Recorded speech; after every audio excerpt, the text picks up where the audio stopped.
I want to save you some time and worry and frustration. Doing more of the same thing when it comes to an English learner who is not picking things up that way, it's still not going to get you where you want to go, right? It's not working because it's not working for that child. Doing more phonics and doing more isolated skills isn't going to get you there. I am not saying at all, I'm not saying don't teach phonics. I've had that come back and be like, no, of course we have to teach phonics. What I'm saying is we can't just do more of the same and think we're going to get a different result. So here's the way I want you to do a mind shift, right? I want to get into your brain and reorganize it. And I want you to think about literacy as more like a funnel, right? Whole to part. We talked about part to whole, little pieces, kind of a mountain, right? Do the little pieces and then we do this, then we do this, then we do this. I want you to think funnel, whole to part. English learners, multilingual students who struggle with literacy in general, tend to do better when we start with meaning. When we're in the classroom and we're going B, D, L, or B, and D, and L, that means absolutely nothing to most people if you walk around saying that. But it means absolutely nothing to English learners because there's no context, right? When you put the C, cat, and they don't know that word cat, there's nothing to stick to, right? And sometimes it sticks to the wrong thing because maybe that's gato. And so now I've got C, gato, and you get my point. Sometimes it doesn't stick that way. With English learners, start with meaning, right? We need a reason to communicate. So whether it be a read aloud or shared reading or co-created text, we're writing something together that we want to read, start with the message.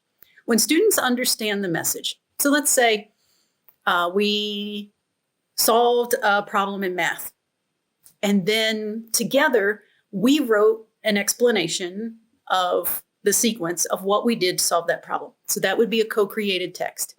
What did we do first? And together we write this beautiful model with sequencing words and, cohesion and flow and math vocabulary, beautiful model text. There's meaning now. Then we read through it. We're like, yes, we all agree. This is what we did. We're proud of ourselves. We know what we did. Now that we have meaning, funnel, right? Now that we have meaning, we can start breaking that down into its parts. Maybe we want to analyze it for initial letter sounds.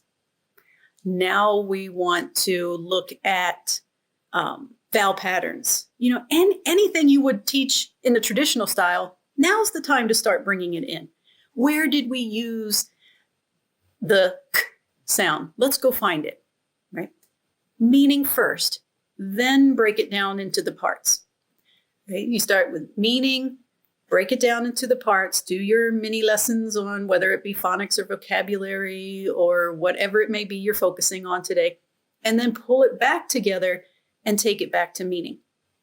So a more effective flow of a literacy lesson for students in this position would be a co-created text, break it down into the literacy skills that you need to teach, the students need to learn, then have them put it back together and read it back to you, and then have them use those skills in their own writing, right? All sticking around this meaning.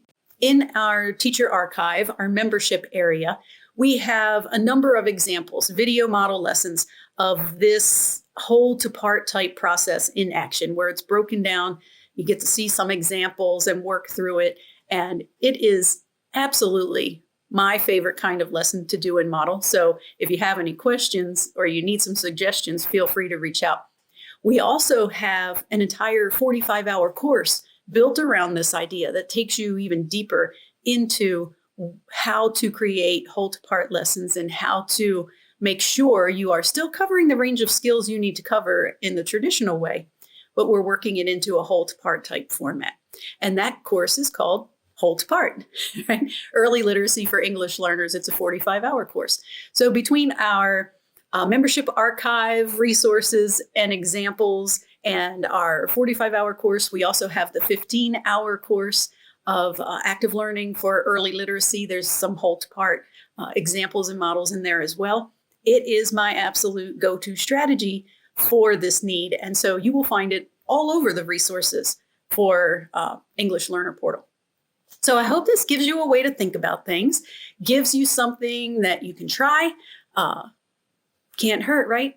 And if you have a very programmed language arts block and you say, I can't do that in my small group because my district says that I have to do this in my small group, that's okay. Do what your district says you have to do during language arts. But like I said, we can do whole to part in math. We can do whole to part in science. We could do whole to part in PE, in music. We could do whole to part in the cafeteria, right? If we have something to talk about, something we can write about, any kind of context, we can do whole to part. So give it a try, shift your mind, and see what happens.